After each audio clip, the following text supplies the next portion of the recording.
Do you see these two puddles under the car? Those are oil spills from the last time that I ran the car. And I was surprised to see them because I replaced the valve cover gaskets.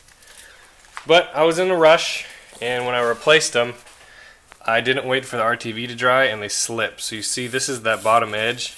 And this is how they were sitting on the head. So that part was pooched out, and then it shifted, and because of that, I didn't seal well at all. And you can see down in there, it's all wet along that bottom edge and leaking. So my fault for rushing the job, really, and now I'm going to take the time to do it right. So to do it right, you have to put the valve cover gaskets on the valve cover, and then you have to let it dry. So I'm going to do it right. I didn't let it dry last time, I just threw it on. Yeah, bad idea. This is the correct way to do it. If you were starting from scratch, or if you're doing what I'm doing, you have to get the edges of the valve cover straight. You have to get them as clean as you can. Here's the Felpro gasket that goes on it. I spent some time cleaning all the old RTV off of it. Luckily, these gaskets, they're pretty reusable. If I used a cork gasket, it probably wouldn't be. And if you look at both sides, there's really no, marking from being pressed onto the engine. Here is the passenger side cover, and you can tell I'm waiting for it to dry. I have crap on the lens. Alright, that's better. Sorry, working in the garage, you get dust all over your lenses. So here's the passenger side cover. I have it drying right now. It's pretty glued on there. The reason why you do this is so when you put the valve cover on the engine, this doesn't flop around or move, because you're undoubtedly going to hit something. They're not direct on and off, especially with all the smog equipment and the AC equipment that's on this engine. I'm going to set a piece of, or a gob of RTV to the side, and then when that's dry, then I know that these are dry, and I'm going to do the same thing when I put it on the engine, so I can run it today, and I'll know that I'll have no leaks. So that's what I didn't do last time. I didn't glue these on, and you could tell that they had slipped once they had been put on the motor. My bad, but I just wanted to start it. I've taken the RTV and spread it on the edge of the cover really, really thin. And now I'm going to take my my gasket, and I'm going to place it on the edge. So it doesn't really. Once this dries, I'll place RTV on the other side of it. Today's the day. The car is back on the ground. The valve cover gaskets are all dry and ready to go. And I want to drive this car today. It sure got dirty sitting inside the garage. I had to replace these windows, and a lot of drywall dust got all over it. Anyway, I haven't ran this car in about 2 weeks, so let's see if it'll start. Then from there, let's see if it'll drive.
Alright, it's out of the garage. It's running pretty good. So smoking just a little bit, but I haven't run it in about 2 weeks. You can see how dirty it is. It's just filthy, filthy, filthy. So we're gonna go on our first ride. I'm curious if those tires are gonna rub. I thought they're all the same size all the way around. U2570s. U25, yeah, they're all the same. Yeah, How you guys like that? It's going. Smoking a little bit. There's a lot of stuff to burn off. I'll put you guys in here.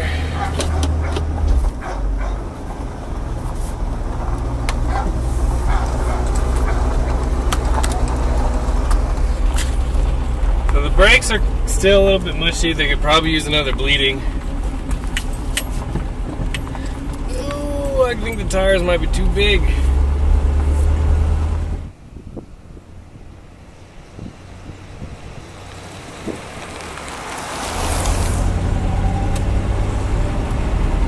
Oh, we got a shift, and it shifted pretty nice.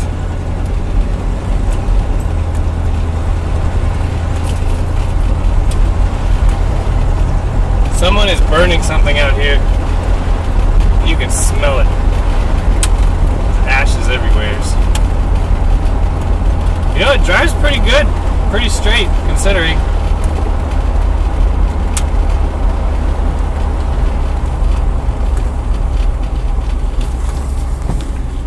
Ugh. I don't know how well that power steering's working.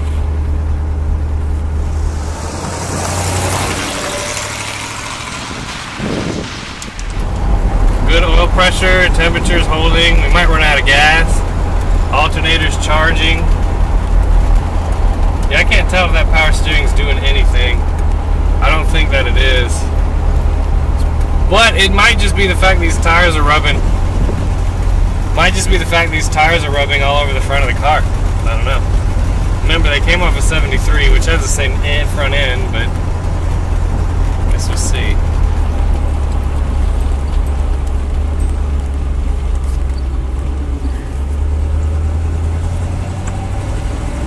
But that's a small thing, considering it shifts pretty good. There's no noise from the rear end, really. Sure needs a bath.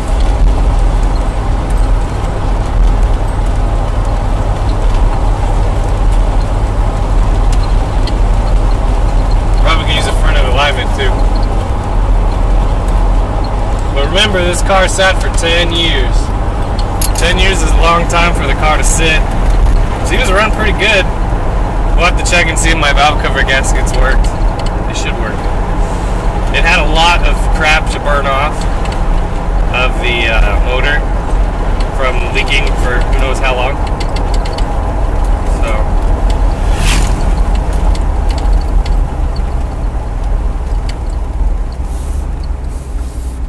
let's see. Let's go back home. So don't run out of gas. Ah.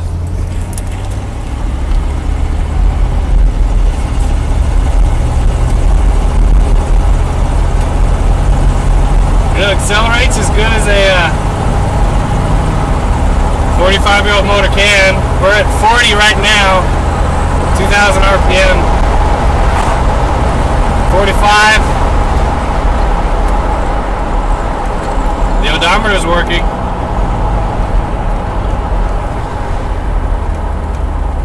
I hear the brakes rubbing all that rust off those rotors. Oh yeah, we have zero power steering at all. And it's not whirring like it's low on fluid, so I wonder what's the deal. Could just be it needs everything replaced.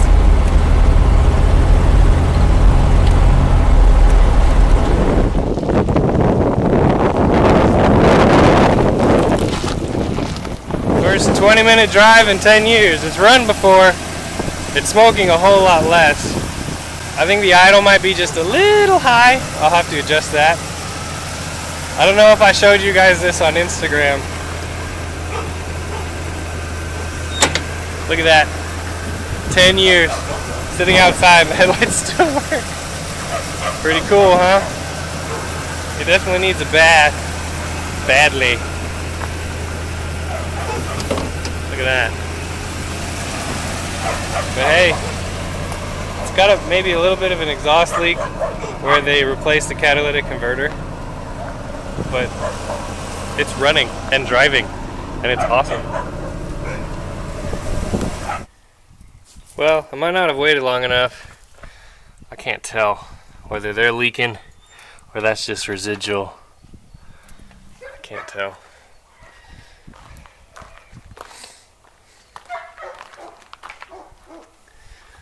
Looks okay on this side, but remember the whole engine top to bottom is just coated from those valve covers leaking, so it's going to take a few more drives I think in order to get it to not smoke.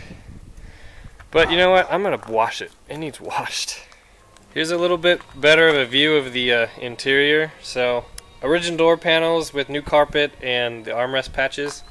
These seats I bought off Facebook. They're out of a 78. Now they're not perfect, they have some wear on them, but I dyed them tan and they look much better than what came out of the car. New carpet, new floor mats. The steering wheel came out of the gray part 77 that I had. Again, you see the steering wheel, it's not perfect, but it's better than it was. New console panels on the sides because the other ones kind of fell in half. There's the other side. I just cleaned the dash, the center console. I cleaned all these upper panels and just put it all back, and that's it. So sorry about the crappy video before, but here's the interior all done. Not bad considering I think it was under 600 bucks to do it all. Forgive the dog in the background, it won't be quiet. Here's the car all cleaned up. So I need to clay bar it and I need to buff it. As you can see, all the scratches in the paint from the previous owners letting their dog live on it. I'm hoping they'll buff out, and the reason why I say that is because when you put water on it you can't see any of them, so I think they're mostly all in the clear. So we should be good. I need to buy a really nice buffer in order to do it the correct way. You guys can see all those. Yeah, I don't know why people do that kind of stuff, but they do. This hood's the worst. The hood might need to be repainted. You might be able to buff the rest of them out and just paint the hood, which wouldn't be a bad solution. But yeah, there it is. Moved under its own power, got a bath, and then it's going to, I don't know what I'm going to do next on it. I might fix the power steering. I pretty much need to run a tank of gas through it. That's what I need to do. I need to tweak the carburetor a little bit, and I need to clean that back window. It's filthy. So you can see all the grease on the windows from where I lubed up the windows to get them to go up and down really nice, and they do. They go up and down really, really nice. So one step further, thinking maybe it needs smaller tires. We'll see.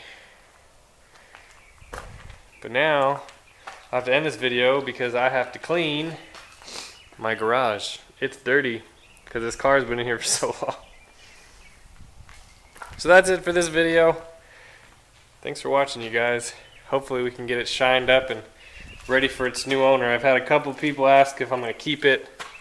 Sadly, I got way too many cars. That 81 right there, I traded my 96 for it. You guys might see it in another video, you might not.